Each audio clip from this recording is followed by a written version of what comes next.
Welcome to the Raven's Call podcast. My name is Stefan and I'm your host. You can find all my work on Instagram. My handle is ravenscall_BE. That is Ravenscall, one word, _BE. And you can also find all my music on all major platforms and YouTube. Same name, Raven's Call. Thank you.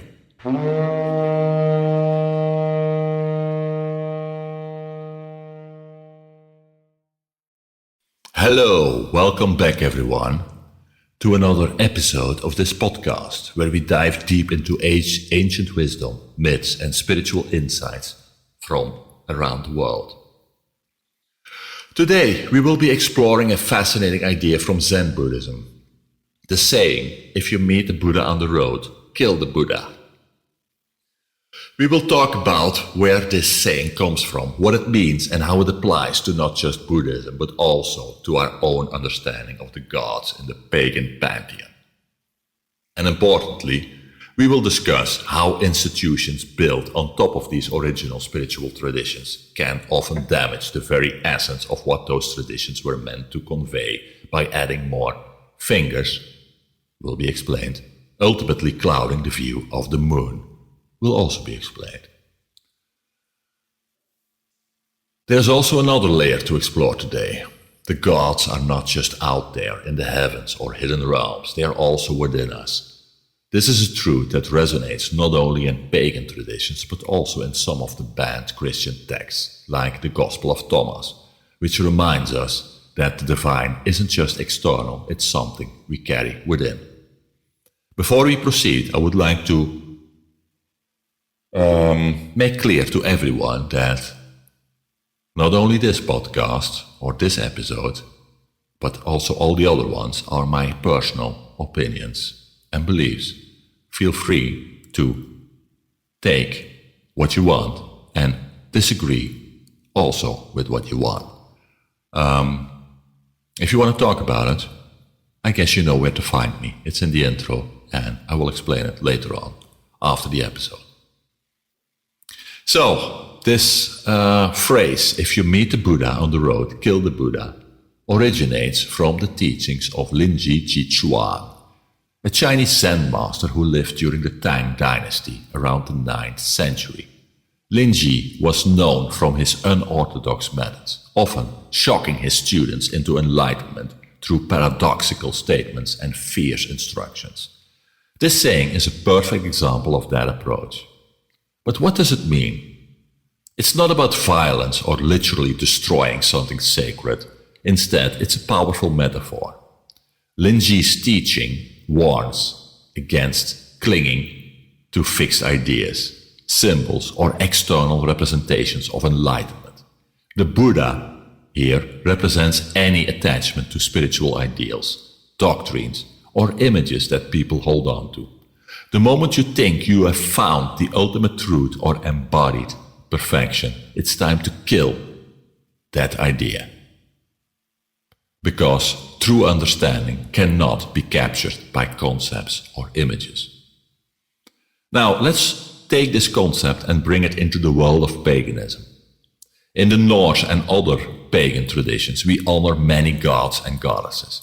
We carve statues, craft idols, and perform rituals dedicated to them.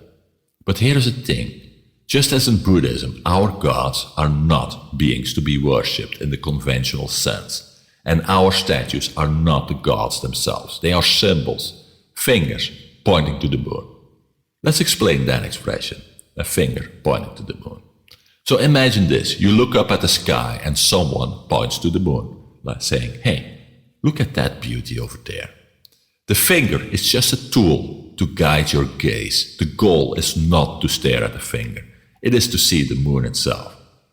The gods are like those fingers, pointing us towards deeper truths, natural forces, and aspects of the human experience, even aspects of the universe itself.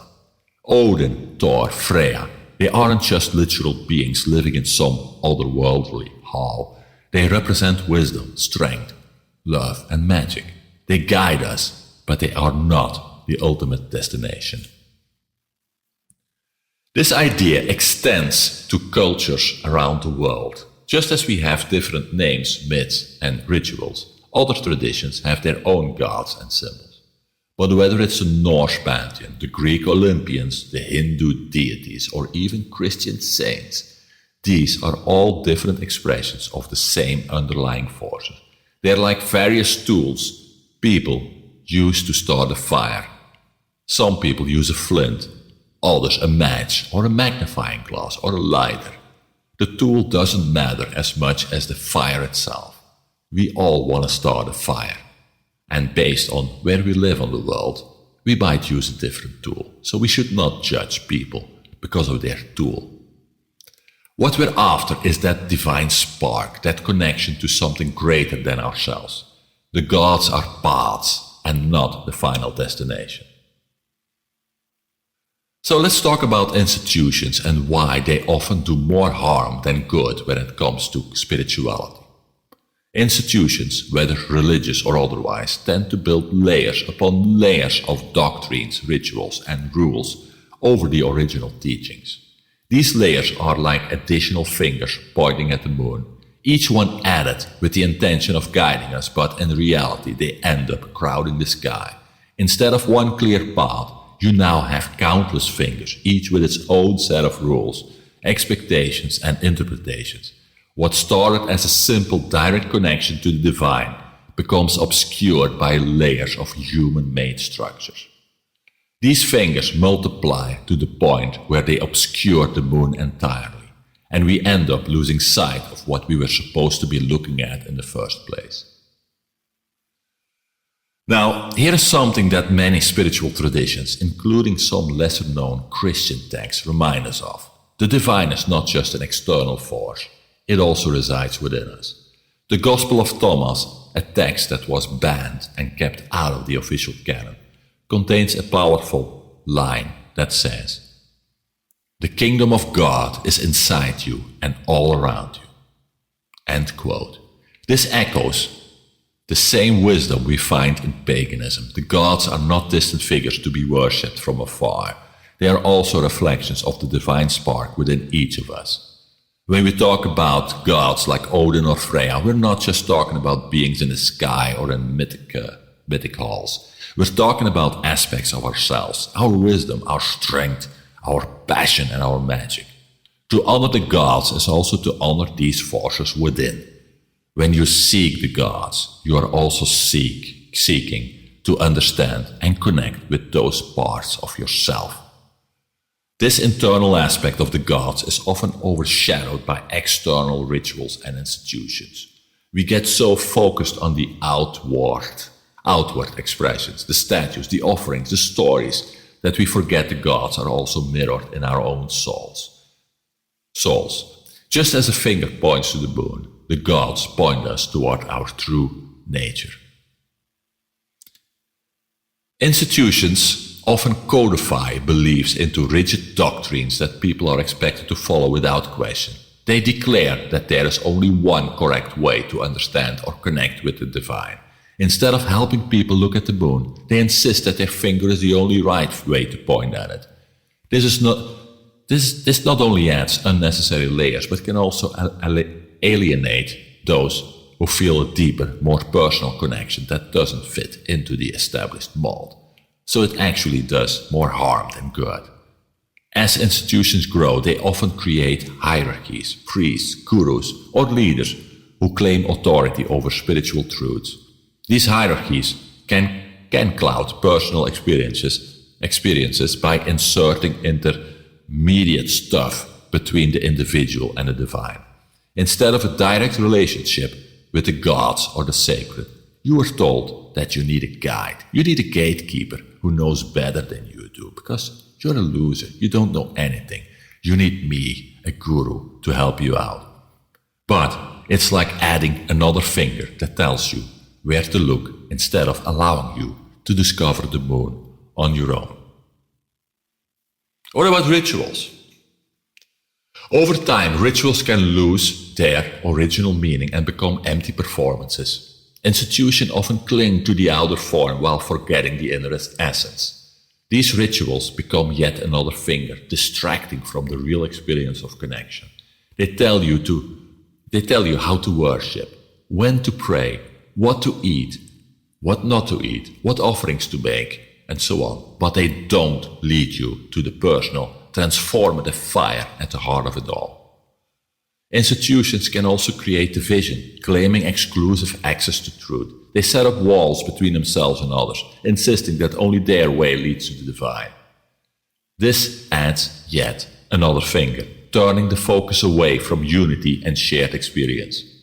Instead of seeing the common fire that all traditions aim for, we end up looking at a forest of fingers pointing in different directions, none of which lead us to the moon. The more fingers we add, the further we drift from the essence of the spiritual path. The gods, the divine, the sacred, they aren't meant to be controlled or boxed in by human institutions. They are living forces, experienced in the wild, in nature, in the quiet of our hearts, and in the personal rituals that speak to us as individuals. We don't need more intermediate stuff. We don't need more rules or more layers. What we need is to see clearly, to reconnect with the simplicity of what is sacred. So when we honor the gods in our rituals, carve their symbols or speak their names, let's remember that these actions are not the end. They are ways to tune into the sacred, to engage with forces that are both within and beyond us. The ritual, the statue, the name, these are the tools, but they are not the fire. The fire is life force. The fire is the magic, the mystery that's at the heart of all things. When we encounter other cultures and their gods, it's the same fire we see. It's the same fire that we seek. It's easy to get caught up in the differences. It's easy to get caught up in the differences in names, stories, rituals. But at the core, it's all about the same thing. It's about connecting with the divine, living in harmony with nature and finding meaning in our lives. So next time, when you see a statue of Thor or read about Odin's quest for wisdom, or even when you see another cultured god that feels foreign to you, remember, it's not about the figure. It's not about the story. It's definitely not about the name. It's about the experience, the connection, and the deeper truth. And remember, the gods aren't just out there. They're also inside you. Don't let institutions tell you how to connect with the divine. Keep it personal, keep it sacred, and keep it real. So, that's all I had for today. Thank you all for joining.